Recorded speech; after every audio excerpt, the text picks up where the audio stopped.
الحمد لله الذي لا شريك له في مملوكته الواحد الذي لا ينادي له في وحدانيته يمرض الخلق ويشفيه ثم يميته ويحييه والأمور تجري بإرادته وحكمته أحمده حمدا معترد بملوحيته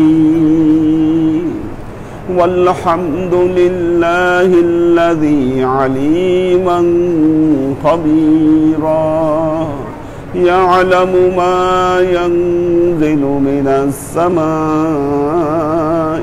وما يخرج منها وما يعرج فيها وما تحت الثرى فنشهد أن لا إله إلا الله وحده لا شريك له ونشهد أن سيدنا وسندنا ونبينا محمدا صلى الله عليه وسلم فصلى الله تعالى عليه وعلى آله وأزواجه وذريته وأهل بيته وأحبابه وأصحابه الأجمعين إلى يوم القيامة أما بعد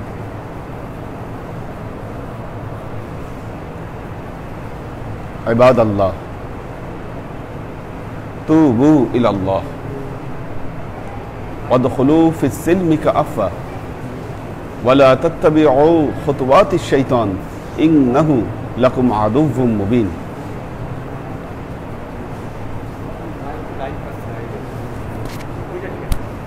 এটাও ঠিক নাই তো হচ্ছে লাইন হচ্ছে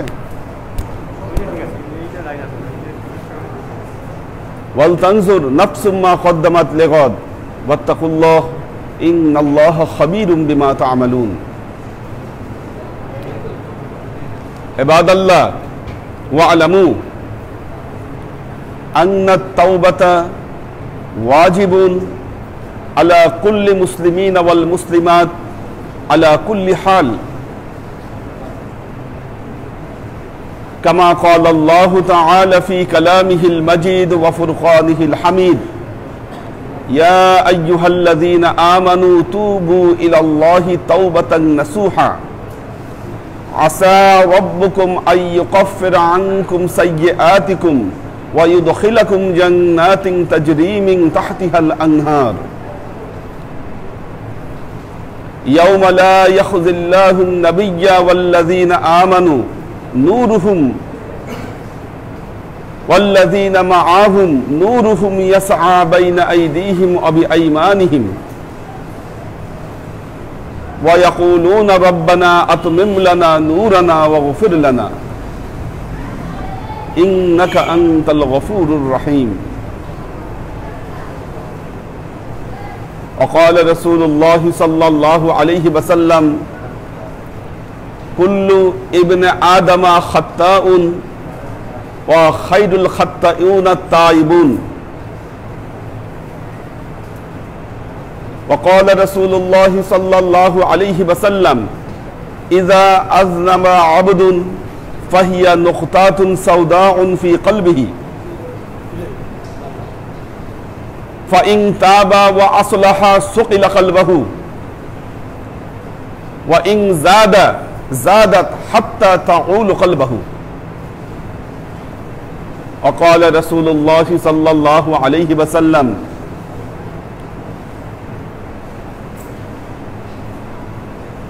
يا أيها الذين آمنوا توبوا إلى الله فإني أتوب إلى الله كل يوم 70 مرة وفي رواية 100 مرة.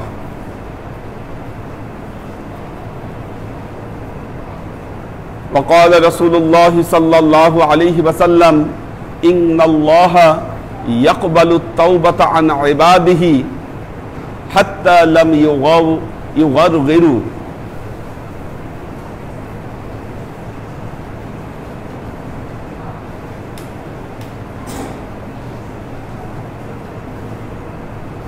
وقال الله تعالى في كلامه المجيد وفرقانه الحميد يا أيها الذين آمنوا اتقوا الله حق تقاته ولا تموتن إلا وأنتم مسلمون. উপস্থিত আল্লাহর আশিক ও সালেক বৃন্দ, সর্ববিধ উত্তম প্রশস্তি জ্ঞাপন করছি সে আল্লাহ পাকের নিমিত্তে, যিনি সর্বক্ষণ তার বান্দাদের জন্য তওবার দরজাকে উন্মুক্ত করে রেখেছেন। অর্থাৎ বান্দা যখন অনুশোচিত হবে, আল্লাহর কাছে ক্ষমা প্রার্থনা করবে, দ্বীনের পথে সে ফিরে আসতে চাইবে, আল্লাহ তার এই তওবাকে কবুল করবেন এবং পূর্বের জীবনের সমস্ত গুনাহকে মাফ করে দিবেন। প্রত্যেক মুসলমানকে এই বিশ্বাস রাখতে হবে। এবং আল্লাহ তার কালামে পাকে বলেছেন লা তাকনাতু মির রাহমাতিল্লাহ, তোমরা আল্লাহর রহমত থেকে নিরাশ হয়ে যেও না, কারণ ইন্নাল্লাহা ইয়াগফিরুয যুনুবা জামিআ, আল্লাহ বান্দার সমস্ত গুনাহকে আল্লাহ মাফ করে দিবেন। সেই জন্য আল্লাহর রহমত থেকে কখনো নিরাশ হবে না। আরেক জায়গায় বলেছেন ওয়ামাই ইয়াকনাতু মির রাহমাতিল্লাহি ইল্লা দাল্লিন, পথভ্রষ্টরা ছাড়া অন্য কেউ আল্লাহর রহমত থেকে নিরাশ হয়ে যায় না। কাজেই বান্দাকে সর্বক্ষণ তওবার দরজা বান্দার জন্য আল্লাহ উন্মুক্ত করে রেখেছেন।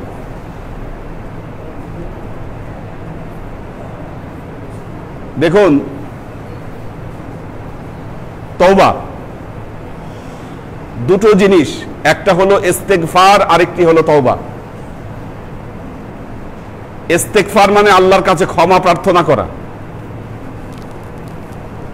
আপনি বললেন আস্তাগফিরুল্লাহ অথবা আস্তাগফিরুল্লাহ রাব্বি মিন কুল্লি যামবি ওয়া আতুবু ইলাইহি লা হাওলা ওয়ালা কুওয়াতা ইল্লা বিল্লাহিল আলিয়্যিল আযীম, এই সমস্ত দোয়ার মাধ্যমে আপনি আল্লাহর কাছে ইস্তেগফার করলেন।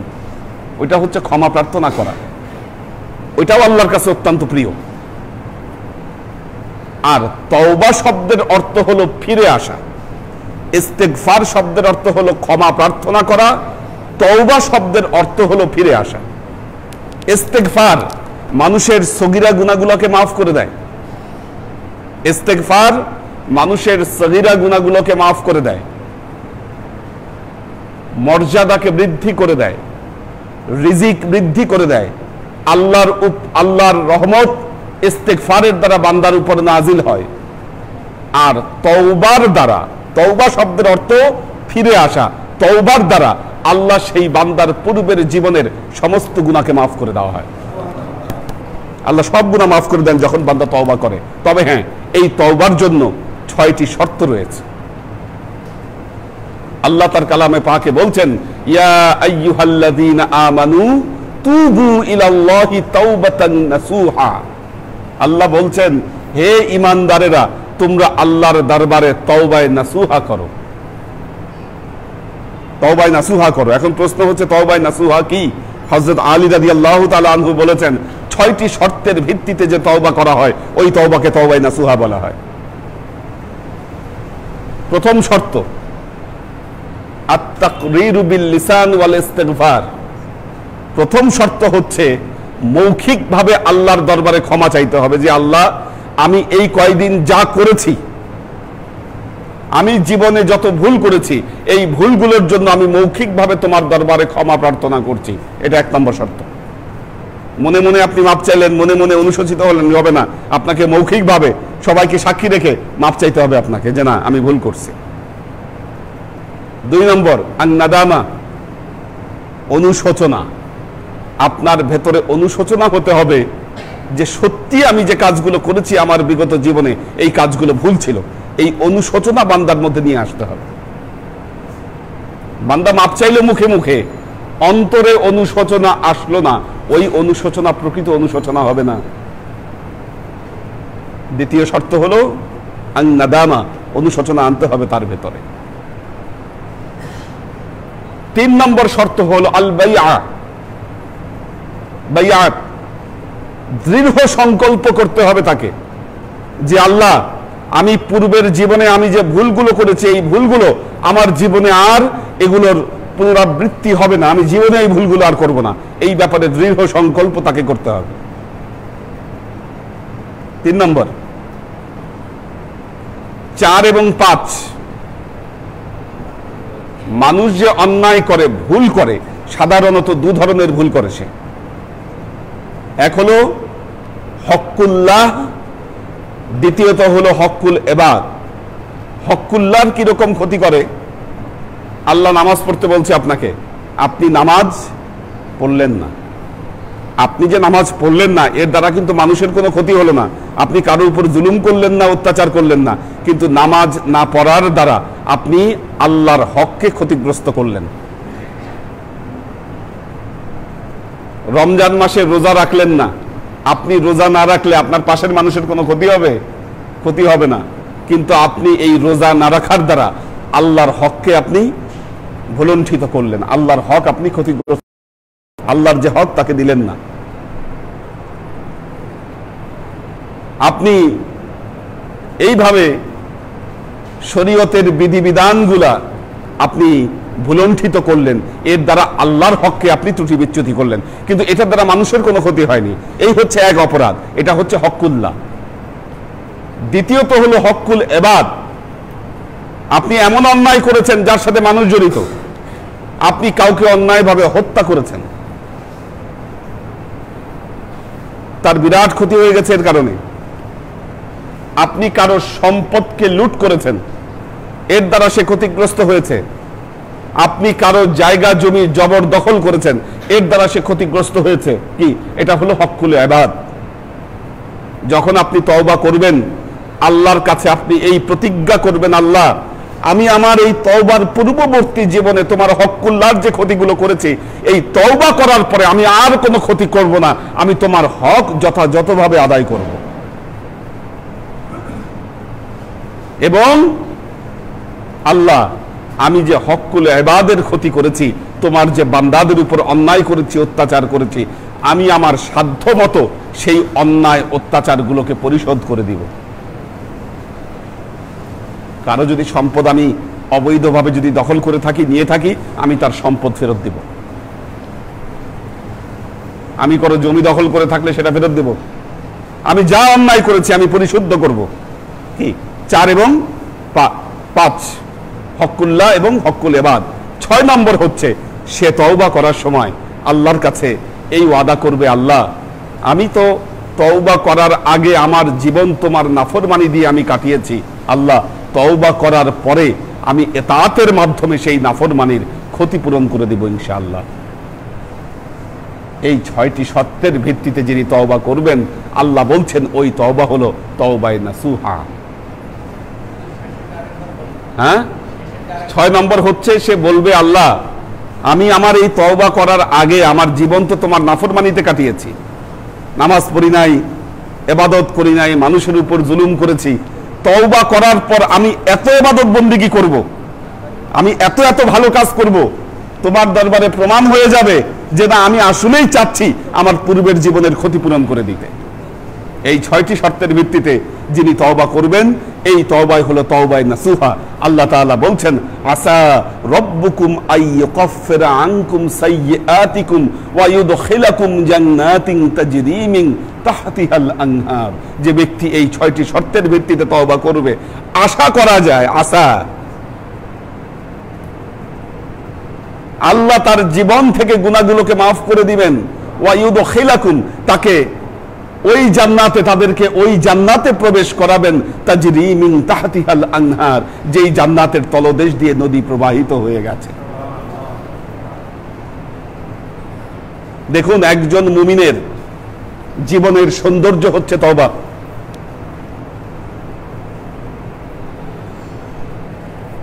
প্রতিটা মানুষের উচিত প্রতি মুহূর্তে তওবা করা। আল্লাহর নবী বলছেন, ইয়া আইয়ুহাল্লাযীনা আমানু তুবু ইলাল্লাহ ফাইন্নী আতুবু ইলাল্লাহি কুল্লা ইয়াউমিন ৭০ মাররা। আল্লাহর নবী বলছেন, হে মানুষেরা, হে ঈমানদারেরা, তোমরা আল্লাহর দরবারে তওবা করো। আমি মুহাম্মদ রাসূলুল্লাহ সাল্লাল্লাহু আলাইহি ওয়াসাল্লাম প্রতিদিন ৭০ বার আল্লাহর দরবারে তওবা করি। অপর রিওয়ায়াতে বলছেন মিআতা মাররা, আমি ১০০ বার আল্লাহর দরবারে তওবা করি।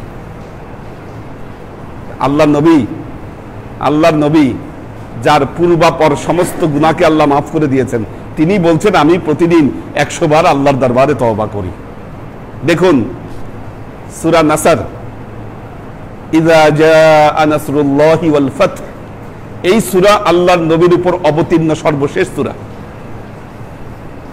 আল্লাহ এই সূরায় নির্দেশ দিচ্ছেন তার নবীকে, ফাসাব্বিহ বিহামদি রাব্বিকা ওয়াস্তাগফিরহু ইন্নাহু কানা তাওয়াবা। আল্লাহ তার নবীকে বলছেন, ফাসাব্বিহ বিহামদি রাব্বিকা, আপনি আপনার প্রভুর হামদনাত জ্ঞাপন করুন, ওয়াস্তাগফিরহু, আপনি তার কাছে ক্ষমা প্রার্থনা করুন। যে নবীর কোনো গুনাহ নাই, কি যে নবীর কোনো গুনাহ নাই, সেই নবীকে আল্লাহ কেন বললেন আপনি ক্ষমা প্রার্থনা করেন? কারণ এই যে ক্ষমা প্রার্থনা করা, বান্দা আল্লাহর কাছে তওবা করবে, তার কাছে ক্ষমা প্রার্থনা করবে, এই আমল আল্লাহর কাছে অনেক প্রিয়। এই জন্য তার নবীকে বলছেন আপনি আল্লাহর দরবারে ক্ষমা প্রার্থনা করুন, এবং এই ক্ষমা প্রার্থনার দ্বারা, এই ইস্তেগফারের দ্বারা বান্দার মর্যাদাকে বৃদ্ধি করে দেওয়া হয়। কেন? একটা জিনিস খেয়াল করে দেখেন, আল্লাহ যখন ফেরেশতাদেরকে বললেন ডেকে, ইন্নী জাইলুন ফিল আরদি খলিফা, হে ফেরেশতারা, আমি পৃথিবীতে আমার খলিফা সৃষ্টি করতে যাচ্ছি। ফেরেশতারা সবাই আল্লাহকে বলল, আতাজআলু ফিহা মাই ইউফসিদু ফিহা ওয়া ইয়াসফিকুদ দিমা, হে আল্লাহ, আপনি কি এমন সৃষ্টি পৃথিবীতে করবেন যারা পৃথিবীতে ফিতনা ফাসাদ করবে, একে অপরের রক্ত ঝরাবে? ওয়া নাহানু নুসাব্বিহু বিহামদিকা ওয়া নুকদ্দিসু লাকা।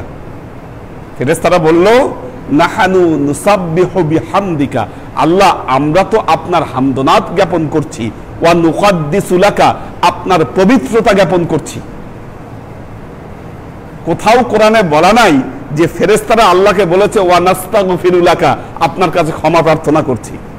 কি আসমান এবং জমিনের যত মাখলুকাত আছে, সাব্বাহা লিল্লাহি মা ফিস সামাওয়াতি ওয়া মা ফিল আরদি ওয়া হুয়াল আজিজুল হাকীম, বলতেছে আসমান জমিনের সব মাখলুকাত আল্লাহর তাসবিহ তাহলিল পাঠ করতেছে। কেউ কিন্তু ক্ষমা চায় না।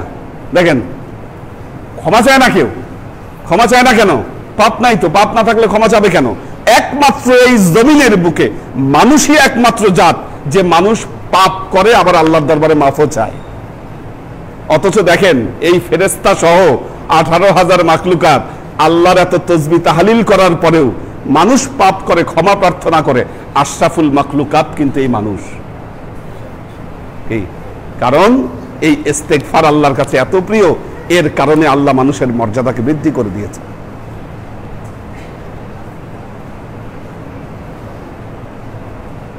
আল্লাহর আশিক ও সালেক বৃন্দ, দেখুন জান্নাতীরা যে জান্নাতে যাবে, ইয়াউমা লা ইয়াখজিল্লাহু নাবিয়্যা ওয়াল্লাযীনা মাআহুম, আল্লাহ বলছেন কোরআনে, আল্লাহ কাল কিয়ামতের ময়দানে নবীদেরকে অপমানিত করবেন না, তাদের সাথেও যারা আছে তাদেরকেও অপমানিত করবেন না। নূরুহুম ইয়াসআ বাইনা আইদিহিম ওয়া বিআইমানিহিম, কাল কিয়ামতের ময়দানে তাদের ডান দিকে তাদের বাম দিকে খালি নূর চমকাবে, মানে এরা জান্নাতি। ওই সময় তারা আল্লাহর কাছে একটা দোয়া করবে, রব্বানা আতমিম লানা নূরানা ওয়াগফির লানা, আল্লাহ আপনি আমাদের এই নূরকে আরো পরিপূর্ণ করে দেন, আমাদেরকে মাফ করে দেন। কি জান্নাতীরাও আল্লাহর কাছে বলবে ওয়াগফির লানা। যারা জান্নাতি হয়ে গেছে, নবীদের সাথে অবস্থান করছে, তাদের তো কোনো পাপ নাই, তারপরেও তারা কি বলছে? ওয়াগফির লানা, আল্লাহ আপনি আমাদেরকে মাফ করুন। ইস্তেগফার এতই প্রিয় আমল আল্লাহর কাছে। وقال رسول الله صلى الله عليه وسلم من لازم الاستغفار جعل الله له بكل ضيق مخرجا, যে ব্যক্তি তার সর্বক্ষণ যে ব্যক্তি তার ইস্তেগফার করতে থাকে, যে ব্যক্তি, আল্লাহ তাকে সকল সংকীর্ণতা থেকে মুক্ত দান করবেন। মুক্তি দান করবেন। অবিকুল্লি হাম্মিন মালজা, সমস্ত দুশ্চিন্তা থেকে আল্লাহ তাকে মাফ করে দিবেন। ওয়া ইয়ারযুকুহু মান লা ইয়াহতাসিবু, তাকে এমন রিজিক আল্লাহ দান করবেন সে কল্পনাও করতে পারবে না, এরকম রিজিক আল্লাহ তাকে দান করবেন। আল্লাহর আশিক ও সালেক বৃন্দ, তওবা এবং ইস্তেগফার বান্দার নূরের রোশনীকে বাড়িয়ে দেয়। কি অনেকেই বলেন হুজুর ইবাদত তো করতে চাই, বন্দেগী করতে চাই, মন বসে না, কেমনে মন বসাবো? অনেকেই দেখবেন এই কথাটা বলে যে ইবাদতে মন বসাইতে পারি না, নামাজে মন বসাইতে পারি না, ভালো লাগে না, কেমনে মন বসাবো? আল্লাহ নবী বলছেন ওয়া ইযা আযনাবা আবদুন ফাহুয়া নুকতাতুন সাউদাউন ফি কলবিহি, যখন একজন বান্দা পাপ করে তার অন্তরে, তার কলবের মধ্যে একটা কালো দাগ পড়ে যায়। ফা ইন তাবা ওয়া আসলাহা সুকিলা কলবাহু, যখন সে আল্লাহর কাছে তওবা করে নিজেকে পরিশুদ্ধ করে ফেলে তখন তার কলব পরিচ্ছন্ন হয়ে যায়।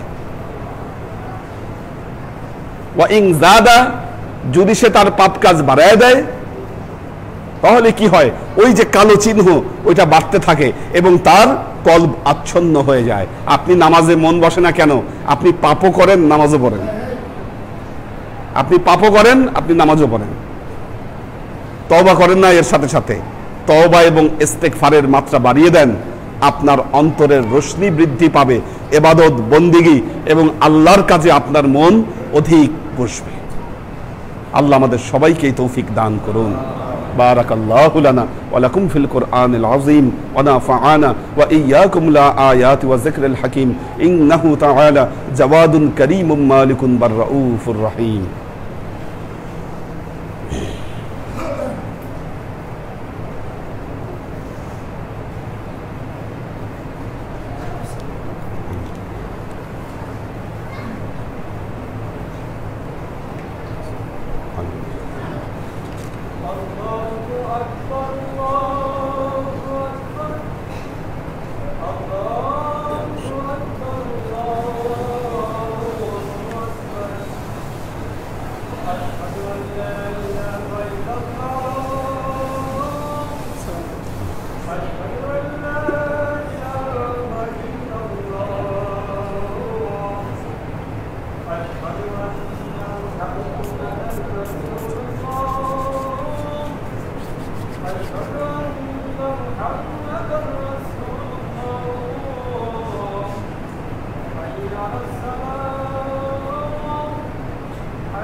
الحمد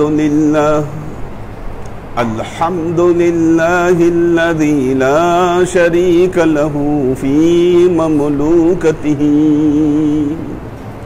الواحد الذي لا ينادي له في وحدانيته، يمرض الخلق ويشفيه ثم يميته ويحييه، والأمور تجري بإرادته وحكمته، أحمده حمدا معترد بملوحيته، والحمد لله الذي عليما خبيرا يعلم ما ينزل من السماء وما يخرج منها وما يعرج فيها وما تحت الثرى، فنشهد أن لا إله إلا الله وحده لا شريك له ونشهد أن سيدنا وسندنا ونبينا محمدا صلى الله عليه وسلم الذي أرسله الله بالحق بشيرا ونذيرا وداعيا إلى الله بإذنه وسراجا منيرا فصلى الله تعالى عليه وعلى آله وأزواجه وذريته وأهل بيته وأحبابه وأصحابه الأجمعين إلى يوم القيامة. أما بعد، عباد الله، توبوا إلى الله وادخلوا في السلم كافة ولا تتبعوا خطوات الشيطان إنه لكم عدو مبين ولتنظر نفس ما قدمت لغد واتقوا الله إن الله خبير بما تعملون. عباد الله، واعلموا أن التوبة واجب على كل مسلمين والمسلمات على كل حال. عباد الله، فاتعظوا بالنصيحة كما أخبركم الآن بخطبتي. بارك الله لنا ولكم في القرآن العظيم ونفعنا وإياكم الآيات والذكر الحكيم إنه تعالى جواد كريم مالك بالرؤوف الرحيم.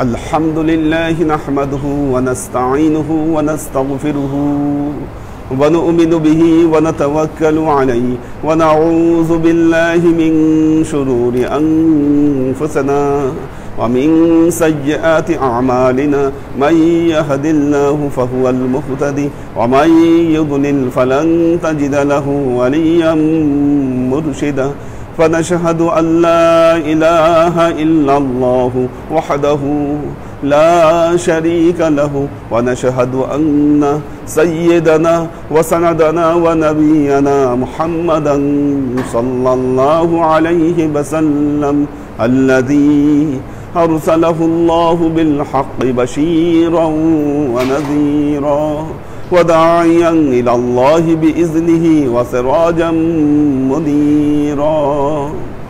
وقال تعالى إن الله وملائكته يصلون على النبي يا أيها الذين آمنوا صلوا عليه وسلموا تسليما.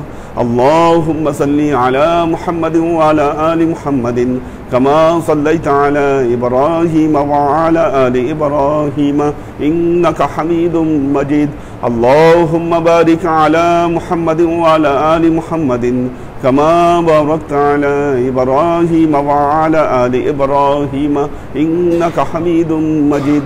اللهم صل وسلم ورحم وبارك على سيدنا ونبينا وشفيعنا وحبيبنا وقرة أعيننا محمد صلى الله عليه وسلم وعلى آله وأزواجه وذرياته وأهل بيته وأحبابه وأصحابه الأجمعين إلى يوم القيامة، خصوصا على صاحب الصدق عامل المؤمنين أبي بكر الصديق رضي الله تعالى عنه وعلى صاحب العدل والإحسان عامل المؤمنين عمر بن الخطاب رضي الله تعالى عنه وعلى صاحب الحياء والإحسان عامل المؤمنين عثمان بن عفان رضي الله تعالى عنه وعلى صاحب الحلم والعلم والعرفان عامل المؤمنين علي بن أبي طالب رضي الله تعالى عنه وعلى تمام العشرة المبشرات والتابعين والتابعين المهديين. اللهم اهد أئمة المسلمين إلى سنة رسول الله صلى الله عليه وسلم. اللهم اغفر أئمة المسلمين مغفرة ظاهرة وباطنة. اللهم أعز الإسلام والمسلمين. اللهم أت أئمة المسلمين فلاحا عظيما اللهم انصر من نصر دين محمد صلى الله عليه وسلم واجعلنا منهم واخذل من خذل دين محمد صلى الله عليه وسلم ولا تجعلنا منهم تعدلوا عباد الله رحمكم الله إن الله يأمركم بالعدل والإحسان وإيتاء ذي القربى وينهى عن الفحشاء والمنكر والبغي يعظكم لعلكم تذكرون فاذكروني أذكركم واشكروا لي ولا تكفرون